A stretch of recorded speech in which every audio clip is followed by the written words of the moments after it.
এই ক্রিসমাসে আমার কাছে তোদেরকে দেওয়ার জন্যে কোনো গিফট নেই, কিন্তু কিছু বলার আছে। মাঝে মাঝে লাইফে এমন পরিস্থিতি, এমন সময় আসে যেখানে বন্ধুরা আলাদা হয়ে যায়। এতে হয়তো কারোর কোনো দোষ নেই। আমাদের মাঝখানে মিসআন্ডারস্ট্যান্ডিংস হয়, ঝগড়া হয়, কথা কাটাকাটি হয়, খুব রাগ ওঠে।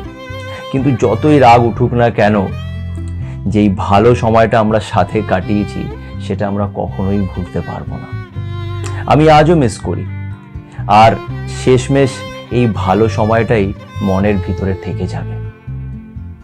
তাই এই ক্রিসমাস আমরা সাথে না হলেও এটাই আশা করছি যে সামনের বছর ক্রিসমাসে আমরা আবার একসাথে বসবো, আবার আমরা সাথে মিলে আড্ডা দেব। এই আশা নিয়ে সবাইকে জানাই মেরি ক্রিসমাস। ভালো থেকো।